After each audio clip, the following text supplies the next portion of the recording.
Paul's letter to the Romans, 33rd verse of the 11th chapter. Oh, the depth of the riches and wisdom and knowledge of God.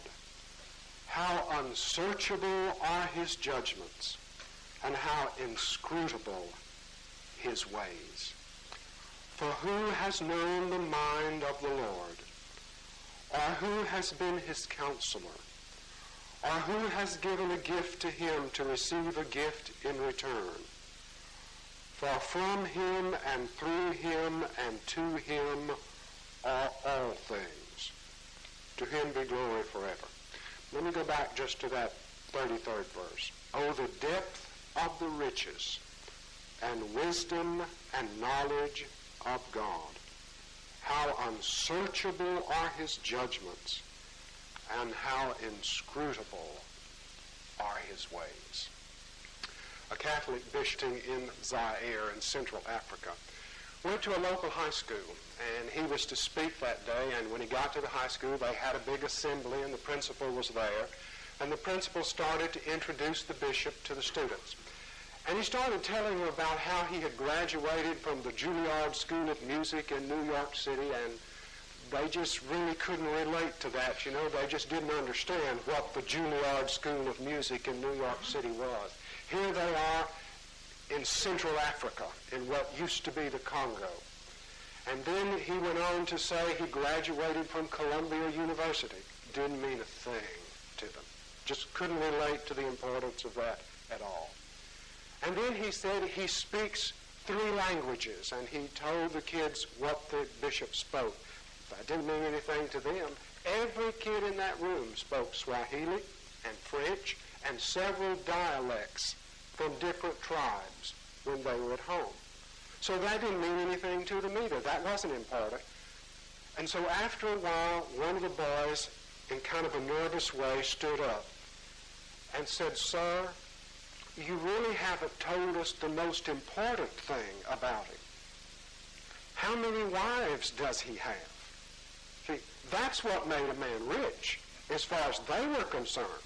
Not the Juilliard School of Music, not Columbia, not how many languages he spoke, but how many wives does he have? That's what made him rich. You know, when you look at people, you say sometimes, he is rich, but you mean he has a lot of money. But sometimes we say, and you've heard it said of others, boy, are they ever rich. And yet they don't have anything. Paul is saying in those words that I read to you a moment ago, God is so rich. And because of your relationship with him, you too are rich. What are some of the ways, I think, this morning that we are rich? Do you know that you are rich because God listens? Do you know how important it is to have somebody listen to you? A woman was shopping with her little girl one time, and they were shopping for a doll. And they got to picking up the dolls off the counter and looking at him, and the little girl would say, "Well, what does that one do?" And the mother would say, "Well, that one cries." And, "Well, what does this one do?" "Well, that one talks." "And what does this one do?" "Well, it does something else." But they were expensive. And so the mother started gearing the little girl to another counter where the dolls were not quite so expensive. And finally the little girl looked at one and said, "What does that one do?" And the mother said, "That one listens." And the little girl reached up and got it and held it to her and took it home. That one listens. You all remember seeing Harpo Marx and the 3 Marx brothers, the one that doesn't speak at all? No? Somebody said to Harpo Marx one time, who didn't even finish high school, and yet he moved in the most important intellectual and social circles in this country. And somebody said to him one time, "Harpo, how do you manage that? How do you get into all these private clubs and meet with all these rich and famous people?" And he said, "They got to have somebody that listens." And that's all he could do, was listen. I did a survey not very long ago of husbands and wives and the problems in marriage. You know what the number 1 problem in marriage according to the wives? 98% said, "My husband does not listen." 98% said he doesn't listen. And the men said the most problem they have with their wives being angry is because they say, I do not listen. 71% of women said they had given up any hope of ever trying to get their husband to listen to them. So somebody not listening, major problem in marriage and people relationships. They took a group of men in college with the same diagnosis. They were all diagnosed with anxiety or depression. They divided them into two groups. One group they sent twice a week to a psychoanalyst to be treated. The other group went to their college professors twice a week and just went in and sat down, and the professor sympathetically listened. At the end of 4 months, both groups had made absolutely the same progress. You need somebody to listen to you. And you need to be able to listen when somebody needs a listening ear. You know, we think we got to talk all the time. You think you got to talk to people, you got to tell them something, you got to advise them. No.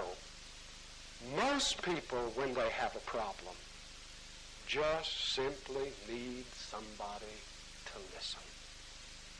One man said that when he had a problem, he said he got off by himself, if he could, and he knelt down if there was a place to kneel, and he said, I put my hands together in that traditional prayerful mode, and I say, I've got a problem.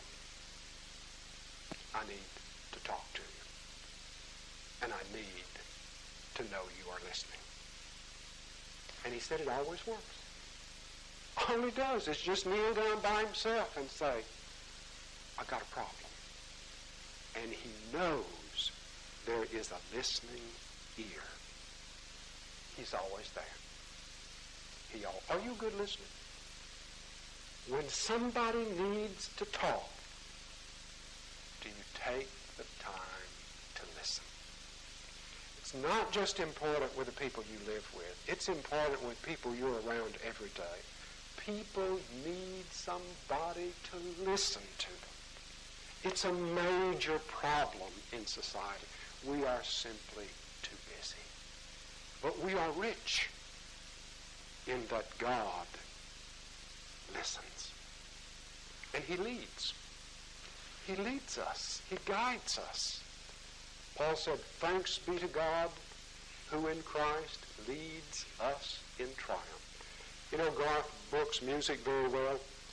I like it, but I can't just tell you a lot of things that he sings. I read recently that he has a new album out called No Fences. And one of those songs in that album is about unanswered prayer. And it is a song about a boy who said he had fallen in love with a girl. And that more than anything else in the world, he wanted that girl as his wife. And he prayed every night that that would take place. But it didn't. And he was shattered. And later on, he meets another girl and gets married. And he looks back at that first relationship that he thought he couldn't live without. And he sees it absolutely pales in comparison to the girl that he is married to. And the chorus of that song is God's greatest gift is often an unanswered prayer.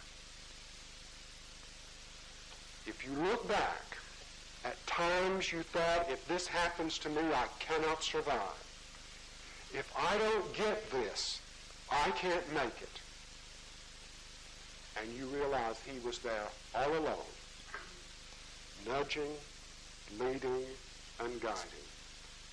And when you look back, you understand that. And he can nudge and lead and guide without destroying your freedom. There was a young ball player once that the manager in the major leagues took him in as just a kid. He was a great hitter. But he had a terrible habit that ball players just aren't supposed to do, especially those who hit balls. He raised his leg every time he got ready to hit. And the manager thought, oh, that's horrible form. But he could hit the ball. But every time he raised his leg. And he said, I don't know what to do with him. He said, I don't want to destroy that. And he said, if I send him back down to minor leagues where he needs some more experience, they'll make him quit raising his leg and he'll not be able to hit anymore. So he said, I'm just going to keep him. And when the team was doing well and it wouldn't hurt anything, he put him in to hit. And he kept raising his leg. And he kept raising his leg. And he kept hitting. His name was Mel Ott. He's now in the Baseball Hall of Fame. Because a manager didn't force and push. He just led. And that's what God does. He may look at you sometimes and say to himself, I wish I could intervene with that fella or that woman. I'd like to reach down there and get hold of them and say, hey, you're fixing to kill yourself if you keep doing that. I'm sure he'd like to get hold of some of us and say, you're fixing to destroy your life if you don't change the way you're doing things. But he doesn't do it that way. That's your choice and freedom. He is just there to nudge and to guide and to lead if you will let him. And you're rich because of that he just leads and guides you. And how rich we are that he loves us. That's what the communion service is all about.